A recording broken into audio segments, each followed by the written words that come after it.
In this next video, I talk to Rachel, who is a psychiatry trainee and also a JMO educator and a medical student teacher in my own region of Newcastle.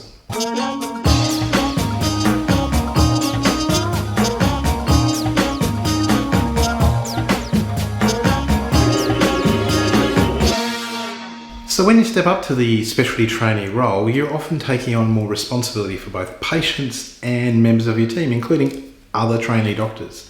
So let's hear from Rachel about these challenges and other things that you need to consider. Stepping up series, we're lucky to be joined by Rachel Seaniger, who,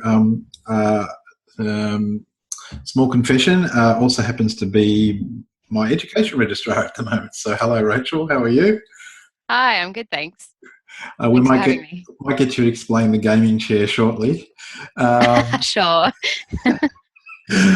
So Rachel is a stage 1 trainee working in Newcastle in psychiatry, and has a bit of a background in also JMO education. I'm sure we'll get into a little bit about that shortly and her interest in med ed. But I guess the main purpose of this series of interviews is to give some of the residents and interns that are currently in the system a bit of a heads up and guidance about the challenges and the opportunities of becoming a registrar or a specialty trainee, some things that you could think about doing now to prepare yourself a little bit better for that change. And we're shooting this in November, so in a couple of months or so, a little bit more, a lot of these residents are going to be stepping up to the challenge of a registrar. But before we get into that, we always like to start with a bit of a life-work balance question so that we can get to know our interviewees. So Rachel, can you tell us a little bit about you as a person? What do you like doing when you're not doctoring? Well, that's probably explained partly by the setup. So when I come home, my first thing to do is to start playing some games. And I'm lucky to live in a household with a few boys who similarly enjoy. So in my room here, we've got a few computers set up. And so at the moment, every afternoon I'm coming home and playing. Cool. So I can see there's a wall of at least 4 screens there. So what's the game of the month in the household? Yeah, for everyone else, it's either PUBG, Player Unknown Battlegrounds, which is Right. kind of like Hunger Games, basically. You're all launched out into this field and you've got to try and, with 100 other people online, that you've got to try and be the last one surviving. Right. Which they all like. I don't like games with guns. I am terrible at that sort of thing. So that's not for me. But yeah, the rest of the guys enjoy that. Okay. And if you get a choice, if it's your choice, what are we playing then?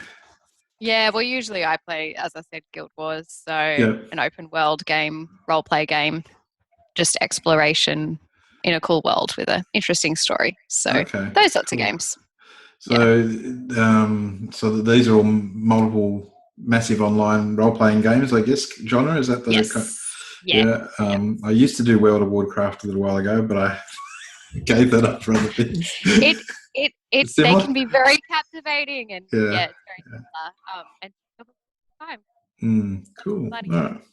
So that helps you to unwind. And have you ever been? There's a. It's not really a game, but it's kind of a similar sort of thing that's been out there. I think it's kind of lost its flavour a little bit over the last year or so. Is Second Life? Have you ever Have you tried that one out? That platform? No.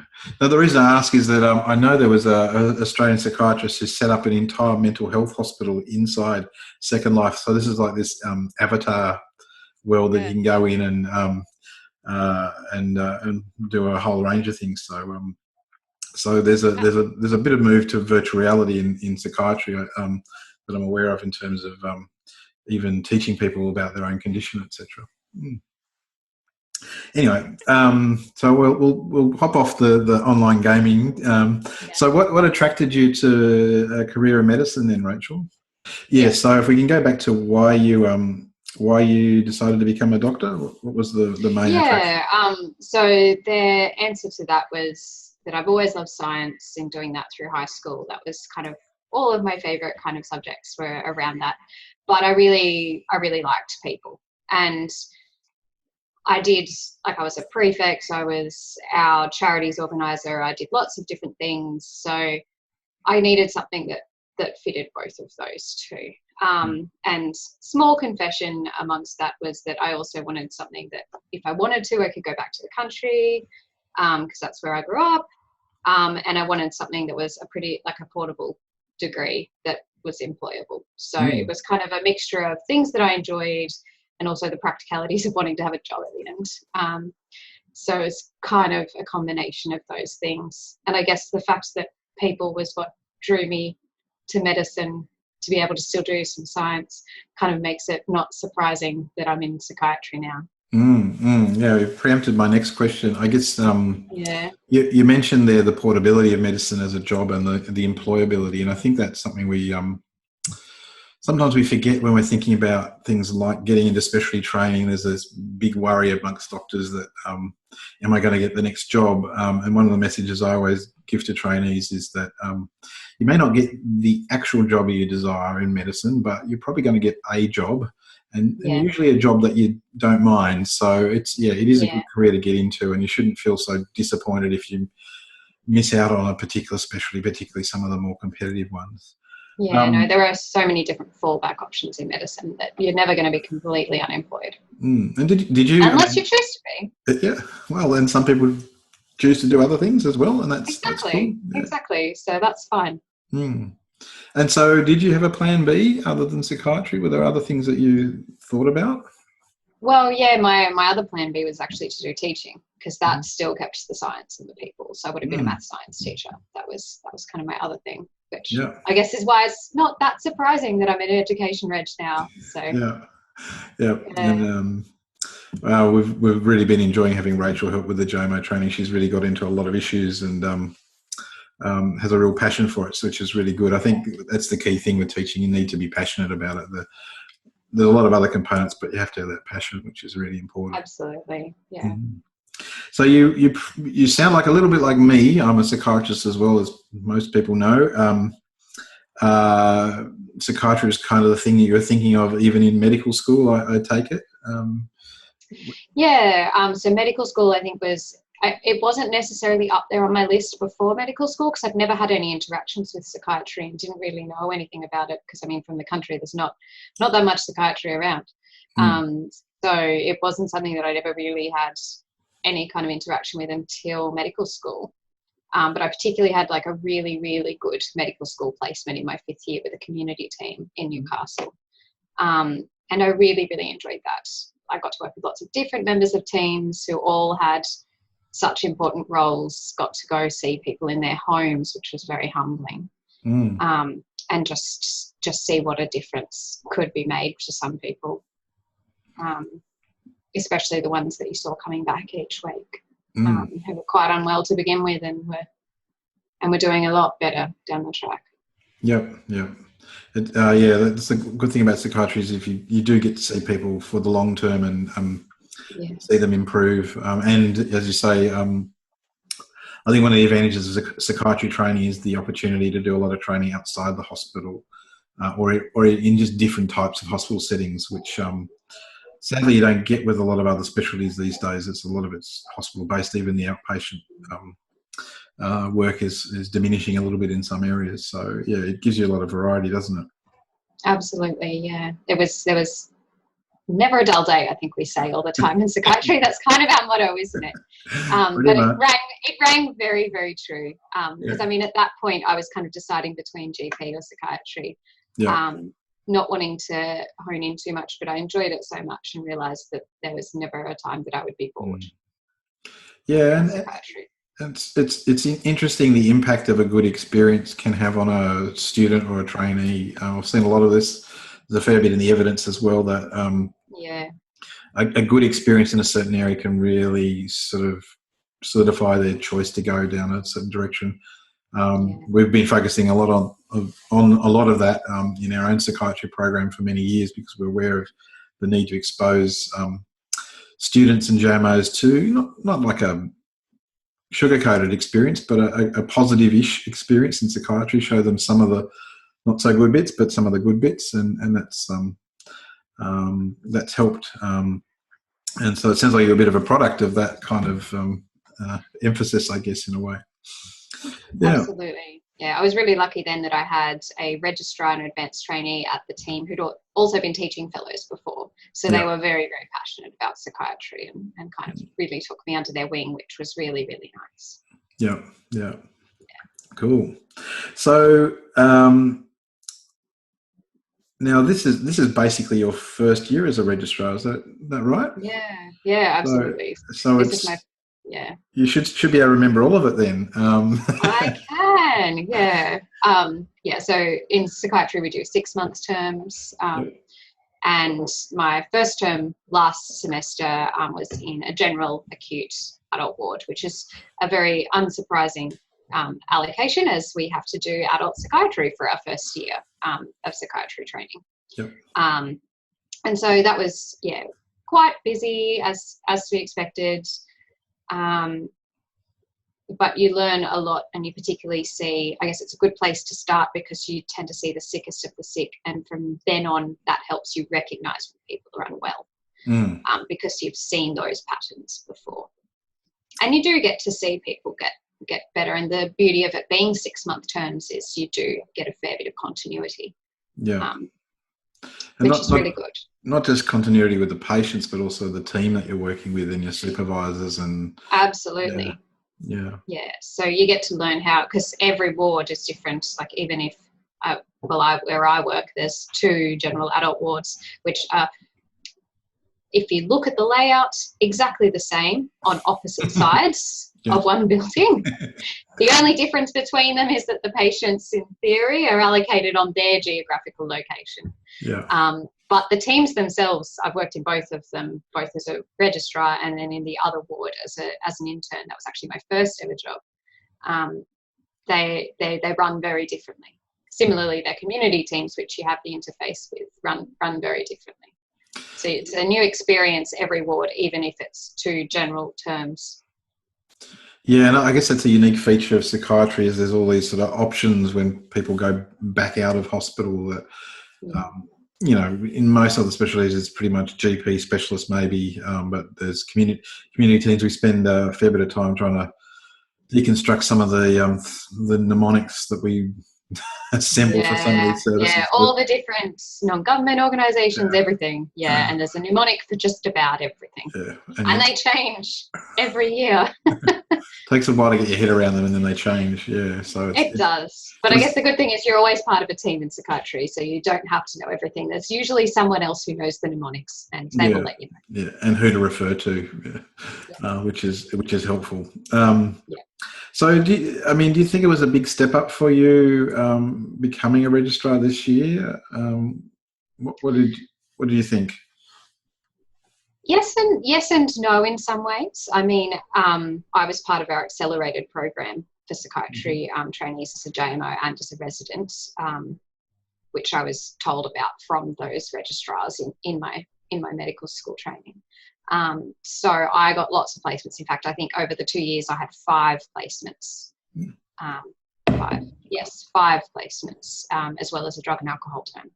So I'd had lots and lots of exposure to psychiatry before even coming in, which meant that I had a fair bit of knowledge coming in, which was very helpful. And where I was going to work in my first term, I'd worked with that team before, so I knew how that worked. But I guess I didn't really think about how much of a difference it is just for within yourself, being a registrar. Like, you kind of, especially if you've had a lot of terms like I had, you're kind of going, I'm going to be fantastic. This is going to be great because I've had so much experience. But if there's anything I would say, it's let yourself be a first-year registrar for at least the first couple of months. You don't have to know everything, and nobody expects you to know everything. You're a first-year registrar. You're meant to ask for help repeatedly. And let yourself do that, and don't think that you're failing if you're finding something difficult, because it is difficult. I'd say it's quite similar to when you went from medical school to internship. It's a completely different role, and you're getting used to being in a different spot and having different jobs that you're responsible for. And it's pretty important to recognise that. So it's a different feeling. What makes it feel different? Is it the responsibility? Is it the knowing? Yes, I think Yeah. It's a combination of things. So one of them is the responsibility, absolutely. So you've gone from, you're probably the first person that people talk to, and then you have a think about it and bring it up with your registrar or your consultant and do that as a JMO. And generally discussions are had. When you become a registrar, you kind of don't get all of those filtering questions as you go, because your JMOs often get them first. But then you get so the only questions you tend to be getting are the ones that JMO doesn't straight up know the answer to. So you quickly recognise that all of the questions you're getting are a little bit harder than they used to be. But you've just got to remind yourself that that's okay to take those questions up the next level as well. That's absolutely fine. But yeah, so the types of questions that you get are different. The kind of jobs that you do are different. You probably, by the end of, I remember by the end of residency feeling like I was an excellent resident. I was very efficient. I was on top of, could smash discharge summaries. It was great. Knew all of the clerical things. It was fantastic. And then you kind of find that all of those things that you used to be able to do really, really well don't matter so much anymore now. Like, they're important, but it's kind of like, oh, all those things that I became so good at aren't what I need to know now. So I've got to redo this all again. Yeah.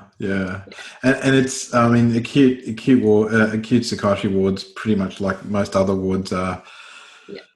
You know, there's so many things you could be doing for any particular patient or their family at any point in time, and you're constantly leaving work thinking, oh, I could have done that today, I could have done this today. You do have to prioritise things, don't you, and sort of think what's important and what's my limit. Absolutely. Yeah. Well, it's not just what's my limit; it's what's going to make a difference today as opposed to tomorrow. What needs to happen today, either for the patient or for the family, or just for me knowing that it was done, and what can wait till tomorrow, because a lot of the times things can wait. Patients are going to be with us for a while for the most part. We have time to do things, and sometimes it's better to do things the next day with a fresh head than at the end of the day when you've done everything and then you're exhausted. And so one of the differences in psychiatry is you're not usually doing consults in your first year, which is kind of good. You don't have to have that to worry about, but you do after hours work, don't you? And some of those are in the general hospital. So can you remember your first after hours shift and how you felt about it, what it was like, how you tackled it? Look, I'm going to be honest. I've been one of the really lucky people with a lot of my shifts, and PEC, which is our psychiatric emergency, which is where a lot of our shifts are. The nurses quite like seeing my name on the list when I'm coming on, because it usually means a good shift. My first shift was a Saturday evening shift, which are usually notorious for being really busy. We didn't have a single presentation on my first shift, which is unheard of. Absolutely unheard of. So I was so lucky. But then towards the end, like in the last half hour of my shift, then 4 people were brought in by police, all at once. And so I was ready to do one, and a wise, like, senior nurse pulled me aside and was like, you have half an hour left. You're not going to get much done. The night doctor has arrived. They can cope with this. It's fine. Go home. They're not all going to be like this. Yeah.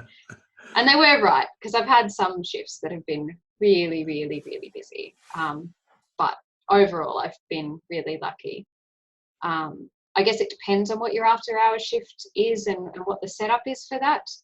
We have some in PEC, which is our psychiatric emergency care, which when you're doing those, you are surrounded by some really, really experienced nursing staff, have had more experience than I've been alive. And that's not an exaggeration. Some of those twice of the many years that I've been alive. So everything that you're doing in psychiatry generally is as a team. So that's kind of what I've really enjoyed, is that you feel supported in everything you do. And did you, that's a really important thing to emphasise, is using not just the other doctors on your team. Psychiatry kind of used to this multidisciplinary team thing. We've been doing it for yonks, really, and we kind of giggled when people from other specialties suggested it as the new thing. But yeah, it is, you know, you can get a lot of help from your nursing and allied health colleagues, even the management colleagues, clerical staff, etc. Really can make your life a lot easier if you just throw Absolutely. yourself on their mercy and say, you know, here Oh, I am, totally. teach me. Yeah. Yeah. Especially I've found your social workers are so helpful for dealing, like for managing families or difficult families. Bring them along whenever you can, or just ask them for advice, because they've dealt with so many more distressed families than we have. Yeah. They're really good at it.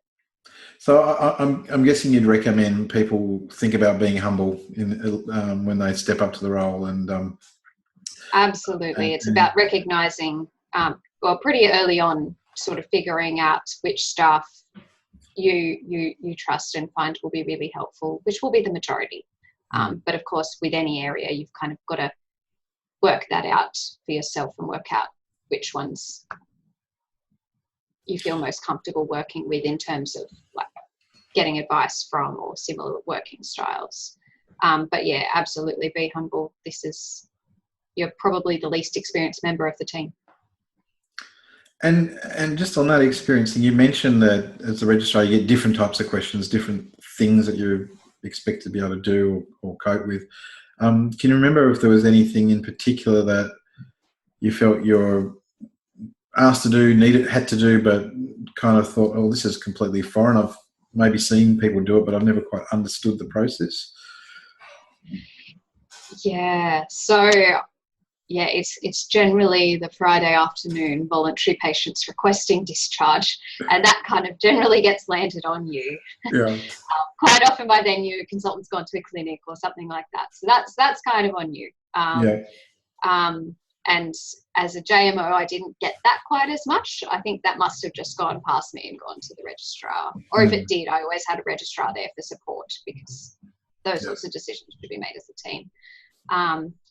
But with a bit of time, like the first time, it's really, really daunting. But then you kind of got to remind yourself, pretty much always there's your consultant, if not a consultant on the end of a phone, who will guide you. And the consultants in psychiatry are very used to giving phone advice. Yeah. They pretty much all have to do that on their after hours and will receive a variety of quality of information provided to them on those calls. So they're really good at helping you. So I guess what Rachel's describing there is being asked to decide if someone can go on leave or even be discharged because there's what we call bed pressure, or even just basic changes in what we call OBS in psychiatry, or levels of observation, which isn't just taking blood pressure and heart rate, but actually essentially how often the nursing staff need to check in on the patient. And there is no real rule book around that, is there? There's just a lot of it comes down to common sense and experience. No, and we've got all of these risk categories, which nobody tells you how to decide what risk someone is either. Yeah. And nobody knows what saying what a certain risk level actually means. Yeah. Essentially. And then someone comes along and, like me, and teaches you that risk assessment doesn't actually change the outcome. Exactly. Yet we still have to do all the forms. All of the forms. But it's important still to assess risk, because it then gives you things that you can manage in terms of risk. That's the key thing. But that's the more important thing about risk than what box you're going to tick. Exactly. But again, it comes down to experience as much as category. Well, there's not a lot of evidence that stratification actually makes a difference. It's about how you manage things that you've identified as risk. Yeah. But that said, that decision rarely falls on you alone. There's always senior nursing staff or the patient's nurse to discuss that with and try and come to an agreement. Like, you don't need to make that decision alone. Yeah, that's just peer review, really, and that actually generally increases the chance of making the right decision by getting a range of opinions around things. So that's important. Yeah, so we'll all have a slightly different view or take on things. So when you become a psych reg, at least in Hunter, New England, you do get some interns and residents to work with. Yes. So how do you find that aspect of the job, Rachel? Do you like it? Are there challenges? I love it. It's fantastic having, because, well, so much of psychiatry is discussing things as a team, and you're not the only one that makes decisions. So having someone else to bounce ideas off and quite often having fresh eyes to bounce ideas off, I find so helpful, because it can be quite easy, well, not easy, but you can become, I guess, a bit cynical with time sometimes with seeing similar things over and over again. So having fresh eyes and fresh enthusiasm can be really, really helpful from the JMOs. I remember when I was first becoming a registrar, I was really worried about what am I going to do? How am I, like, I used to be that. Now all of a sudden I'm not that. And and I didn't really know how to do that. I guess what I did was I just constantly look back and go, what would me as a JMO have been happy to do? What would me as a JMO have felt comfortable doing? And what would me as a JMO have found helpful towards my learning? And generally, if you think about those things, then assuming you've got a JMO that's similar to yourself, then you kind of going to be on point. It's okay.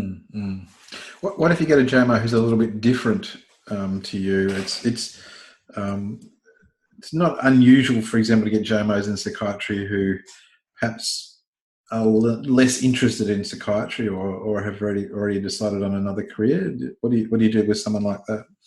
Yeah, well, I guess what I try to do when I get my first the first week that we have our JMOs, to make some time to sit down with them and find out what they want to do and find out what from this term is going to be beneficial towards that, and try and be mindful of that as you go along. Because I mean, a term in psychiatry, regardless of what specialty you want to do, I don't think there's a specialty that you can do that you can avoid psychiatry patients, really, except for maybe pathology. And even then, not really. You'd need to know about clozapine. So it's about looking at what is going to be helpful to them and reaching a middle ground of what's going to be helpful from them and what you need from them in the job as well. Yeah. And you can kind of tailor how much autonomy they want in the job to how comfortable they feel and what's actually going to be beneficial to them. Yeah, and ultimately they're there to learn. It's not they're not just there to do it. You pay for work. This is them having an experience that's. And I find actually having the JMOs that don't want to do psychiatry probably as important as having the ones that do, because we're not going to challenge the stigma of mental health within the health system if we don't get some of the other people on board. And we actually do get some really good JMOs, don't we, that want to do surgery or physician or absolutely care, and most of them really enjoy the experience and think it contributes to where they're heading in their career. I think what you said there about spending some time in the first week to get to know them better, find out what motivates them, perhaps try and build that into their experience, is likely to mean that you're going to get the best out of them from your perspective, and they're going to learn the most. So I always encourage this with the registrars and consultants that every time you've got a new trainee, just if you can, unbook your clinics a bit or whatever, and just for the first weeks focus on trying to set it up a bit better, working with them, because it tends to pay off better that way rather than 5 weeks later you realise you haven't explained some of the basic concepts and it's almost too late by that time, and they feel like they haven't been properly onboarded to the job, so they're less committed to it as well. I think and it's really important to spend that time, especially in psychiatry, because it is so different to every other term they will do. Yeah, absolutely.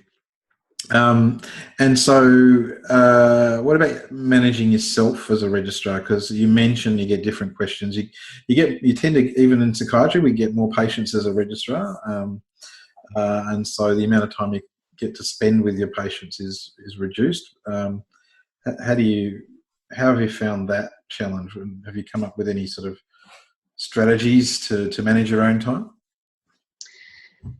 Yeah, well, what I've found is delegate what you can safely that you don't also need for your own learning. So that's where it becomes so important to get on board with all the different members of the multidisciplinary team. So if there are things that you can delegate to other members, be it teeing up time with a family, asking the social work to arrange that, rather than you spending an entire afternoon trying to get on the phone to the family and then not being available. Delegating to some of the nursing staff to do some tracing up around who's in that person's family, and who's involved. There's those sorts of things that can take up a lot of your time that aren't necessarily beneficial to yourself yeah, so delegating, and you learn that pretty quickly. You've probably already learned that to some degree as a JMO, but you kind of, yes, you really start to get better at that as a registrar because it's by necessity. Yeah, I think you have to. I've had this discussion with some psychiatry trainees. You really need to think about what your role is, don't you? Because it's not exactly defined, and with wards being busy places, if someone offers to do something, then most people are going to stand back and let them do it. So you can sometimes, as a registrar, feel that the buck stops with you and you've got to do all those things like organising meetings, following up people, chasing stuff. But there are usually other people that can do that for you. And sometimes it's about having the discussion with the other members of the team about the opportunity cost of you doing all that stuff when you could be reviewing the next acute patient or doing whatever else that might actually help keep things going in the right pace. Yeah. I feel like generally if you're giving each person a job and you're doing it like it's appropriate for that person's role, most people are receptive of that and are more than happy to help. I think most of the time when you get stuck, it's that you haven't asked for help or you haven't considered that there would be other people who could help you with that. And quite often you'll talk to them afterwards and they'll go, oh, I could have done that for you. And you figured that out quite quickly. So it's usually not poorly received asking people to do something as long as it's sort of within the realms of their role too, and beneficial to you, and you frame it in a way that it's an important part of their job as much as it is yours. Yeah. And sometimes it's also about understanding that when your consultant asks you to do something, they don't necessarily mean you personally. No, they just mean make it happen, but it doesn't have to be you. As much as it can feel like a trap to, because generally a lot of people, me included, probably feel like if they want something done well and they want to know that it's done, then do it yourself. But it's part of other people's learning to be able to do some of these things too. And I guess that kind of fits in with the having JMOs as well, learning to delegate some of the tasks, even if you know that you could do it much faster. If it's something that's an important skill for them to learn, let them do it and just be there to support them in that. But be aware that it may not be as good as what you could have done, but that's okay. Absolutely. And so managing your time is also important so you get some time to study.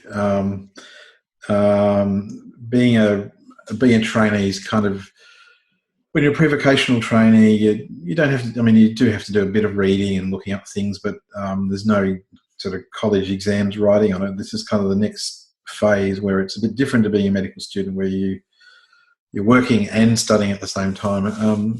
How have you found that process so far, Rachel? Well, I guess I haven't started on too much of that yet because I'm only stage 1. And for most of our exams, that you don't sit them in your first year. You kind of defer them to a bit later. And I guess I'm also a part-time trainee, so I'll be here for a long time, but that's okay. I'll enjoy every minute of it. So I haven't started studying for any of my written exams yet. I've kind of put that on the back burner, and I would encourage people, at least for the first few months, not to get overwhelmed about the thought of that. Get used to the role, get used to the new job. Don't stress too much about those things. That's something that will come. You don't want to burn yourself out with those things. And that's something you can figure out as you go. What I have found useful, though, not for formal study purposes, but to always have a small textbook with me, and to have something that I can, if I've got a spare 10 minutes for some reason or another, whether it be that I'm waiting for a tribunal and I don't have time to see a patient, so I'll just read something for a few minutes, or whether I'm on an on-call shift where no patients turned up and I wasn't asked to do anything else, that I can just read a few pages or a chapter, but having something small and portable that you can take with you. So I think I just finished the Psychiatric Interview by Daniel Callart, which is lovely. It's very easy to read, and a very, very good book, and it's tiny, so it's easy to take everywhere with you. It's great. So I guess I would encourage people to find a book or something that works for them. And I think that book I purchased around this time last year at the recommendation of my registrars, and sort of started reading that in my final term of residency before becoming a registrar. So it's something that I sort of continued around about then. And something manageable and achievable, and you can tick off that you've done like this chapter or that chapter. to get some recognition of doing some work, but it's also not too onerous. Mm. Yeah, and I've noticed coming back to supervising psychiatry trainees recently in the last year or so, the college has changed its rules, and there's a lot more rules than there ever was when I was a trainee. There was quite a few when I was a trainee too, but seems to have at least doubled, if not tripled. So stage one, for those who don't know, psychiatry training, there's a lot of what we call workplace-based assessments, so on-the-job assessment and feedback, which I think is good. But the one thing I've noticed is it seems to take a lot of time to get your head around all the requirements. You almost need like a wall where you can map it out for however many years it's going to take. So some of it's just trying to, if you just let that stuff sink in and kind of go, oh, I might need to think about that particular task sooner than that other task. And so I think what Rachel's doing at the moment is kind of thinking, I've got the writtens coming, but there's other things I've got to do, and I've got to do a project, and I've got to have see a psychotherapy case for, so many sessions. So some of it, I think, at least in psychiatry, requires a bit of a plan, which you can change, but at least having a bit of a plan about how you're going to tackle all that, so you don't end up at the end sort of with something hanging that's going to take you a while longer to finish. So I guess that's where I'm focusing at the moment, is trying to start a scholarly project, which, there's the two really time-consuming things in psychiatry training. One is the scholarly project, depending on how time-consuming you decide to make it, which is essentially a research project that you have to get approved by the college and marked by the college. So it has to fit certain criteria, unless you're lucky enough that you've done research prior and can get recognition of prior learning. And the other one is, as you said, you're a psychotherapy patient. So that's, I believe it's now 46 weeks of weekly psychotherapy with a patient, followed by a write-up. And for that, you have to complete the whole 46 weeks. If someone drops out at week 40, you've got to start again with a new patient. Yeah. So these are the two things that you really need to plan into what you're doing with your training. And I guess we're quite lucky that there's not a set time that we have to sit any of our writtens. Except for that you have to have had your multiple choice done before you enter advanced training, which is 3 years down the track. So you've got plenty of time to figure it out. And most of these exams are run twice a year. So it's pretty flexible. We're very, very lucky, actually, that we can change it based on life circumstances, based on your placements. If you're having to go rural, you can work around that and work out what's best for you. Cool. Yeah, I think, so for those thinking psychiatry training, take-home message there are quite a few things that you've got to do now. It is manageable, but it's about getting your head around it. There are some, as Rachel said, can take a bit of time, so you kind of need a plan to do them a bit earlier than others. There are various strategies for the psychotherapy case. Some people just hope that the one patient will stick with them. Others have a backup patient in case the first one drops out. It can be a bit soul-destroying if you get to 30 and you have to start again. But it's still learning. Still learning, yeah. And so one of the joys of psychiatry tends to be the passion of the supervisors and the amount of supervision you get. But each boss is a bit different. Some probably are a better fit with you and some less so. Have you sort of, any tips for residents about to become registrars in general about, how to get the best feedback from a boss that you're working with? Yeah, so I guess it's asking for it regularly is one thing. So whenever you do something that your boss happens to observe, or whenever you present something to them, take the opportunity when it is available to ask them for some feedback or about things, or about how you did. But not just ask for feedback on specific parts of it, because it's a lot easier for people to give you advice if they know particularly what you're wanting to know about. The other thing that I found helpful is perhaps myself volunteering that I found a particular part difficult, or that I didn't think I went so well at a particular part of something that I've done, and asking for their opinion on how I actually went, and asking them for how to improve. So yourself volunteering things can be really, really helpful too, because that kind of takes away from people not wanting to perhaps put you down when you're first starting. Yeah. So it's all about how you frame things, isn't it? Yeah, it is. I think we're very nice generally, psychiatrists, so we don't want to say bad or nasty things. But and so I think sometimes you also have to ask a few times before the supervisor thinks, oh, I actually do want some feedback. So don't be afraid to ask a few more times. So ask for it regularly, and generally they'll be happy to give it. It may just take a while for them to be like, okay, yes, they're ready to hear this. But as I said, offering yourself that you perhaps felt that something could be improved can be really an easy way out for them to not necessarily say, oh yeah, you didn't do that so well, or offer, this would be one thing for next time. So every observed interview that I've had or observed interaction, I always come away asking for one thing to practice for next time or one thing to improve for next time, because from no matter how good any interaction is, you can always improve. So that's generally my philosophy, is asking for something to do better next time to keep moving forward. And then what about difficult bosses? We're obviously not asking you to identify anything, No, of course not. And supervisors can be, there's a number of reasons a supervisor might be a bit difficult. It might just be not being there very often, or some supervisors are a bit too nice and say yes to too many people. Any advice for junior doctors in terms of how to manage a boss that you might personally be finding a little bit difficult to work with? Yeah, well, I guess it's identifying what you're finding difficult. That's the first step. It's what exactly are you finding difficult about this? Is it, the first one you said, is it that they're not around very often?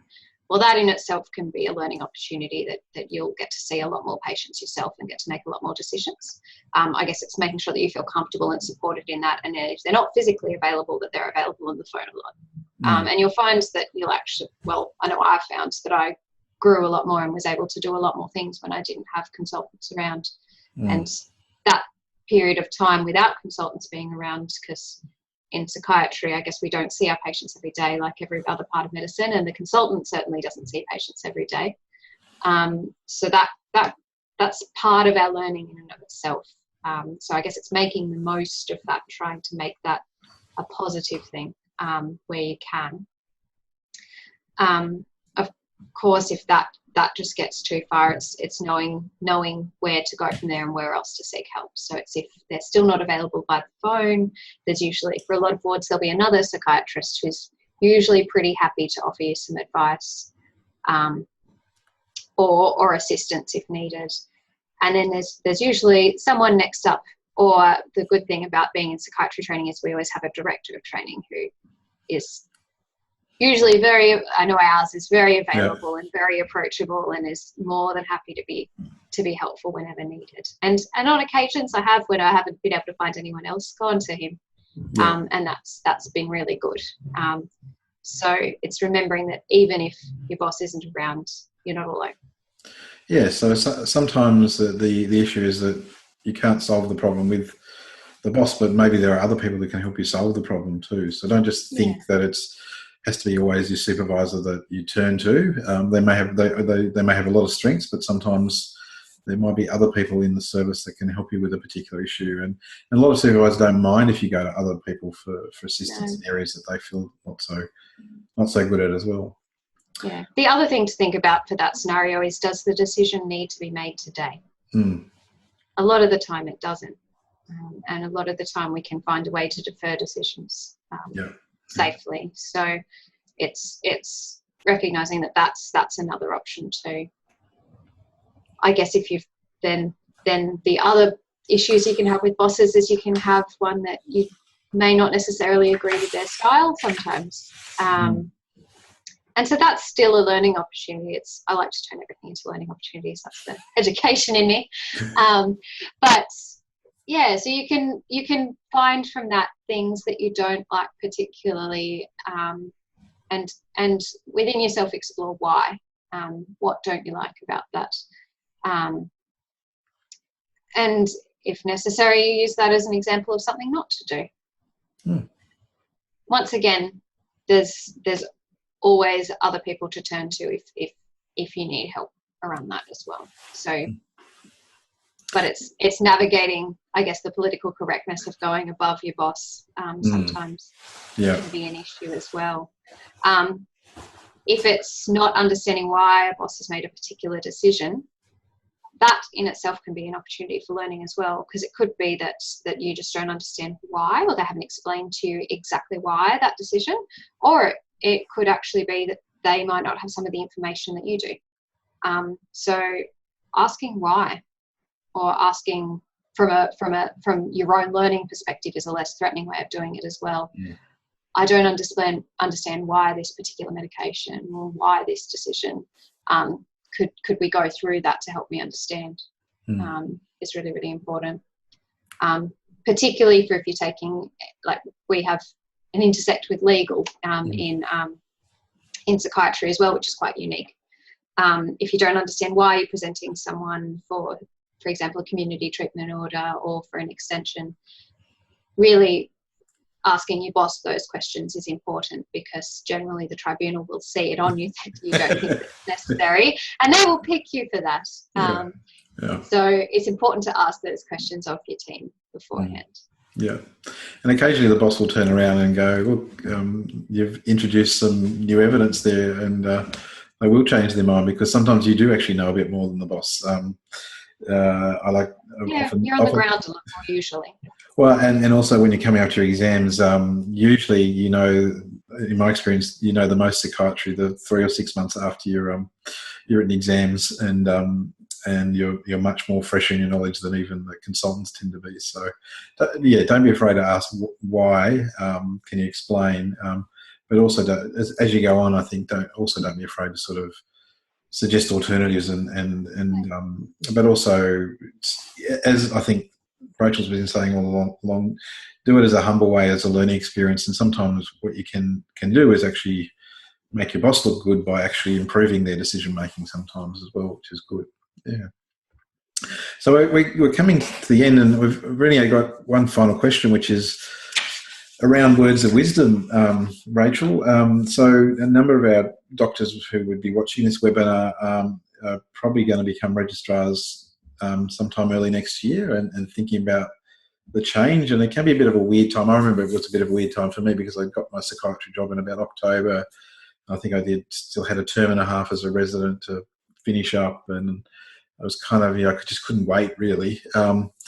Any advice for people that are kind of in that situation where they're kind of jumping at the bit to get into the registrar role, but we've got this sort of period over Christmas to sort of serve out as a resident? What would your advice be to them? Well, I've kind of got two takes on it. So one is use this time to get some opportunities to do things that have more responsibility. And do it in a supported way while you've got lots of colleagues around you, usually. Yeah. I guess at this time of year, sometimes that's not the case with people leaving left, right and centre, and so you don't have that option. But if you can do that, the other side of the coin is don't do too much research, and don't try too hard. Take this time to rest and relax and recover before you start, so that you can hit the ground running fresh rather than be burnt out before you even get there. That's really good advice, I think. Similar to what Abhinav said in our first webinar about, there's always some opportunities to step up and sort of practice being a registrar before you get there, and do some of those practical things. When I was, my last rotation before psychiatry was in emergency, so plenty of opportunity for me to see some of the mental health patients coming through and practice being a registrar that way. But as Rachel's also saying, there's going to be a lot of pressure on you when you do come on board. This is probably a period where there's an opportunity to maybe take a bit of leave, although it can be hard this time of the year. But just take a bit of a break and refresh before you step into the role. I think that's really good advice. Get your support networks prepared before you start, and have your hobbies and your other things outside of work ready to help keep you going. Yeah. It's a good time to sort of reflect on those things, isn't it? I've been talking to some trainees about recently about how some doctors kind of overinvest in the role of a doctor, and it's never good to put too much investment in being competent in just one thing. This is, as Rachel's saying, it's a good idea to sort of think about, well, what are the other things I like doing? What are the other things I'm good at? And am I doing enough of them to give me that sort of balance? Whether that's sort of just being a good member of a family, or there's a sport you like, or a hobby, or other things. Just refresh some of those things and actually think about, have I set them up now? It's much easier to set them up now and to keep them ingrained in your training than it is to try and add them later when you realise that they're missing. Yeah, absolutely. Well, thank you very much for joining us tonight.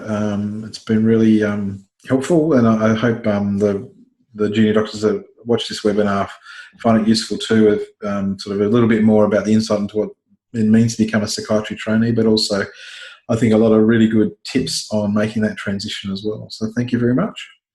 Thanks for having me.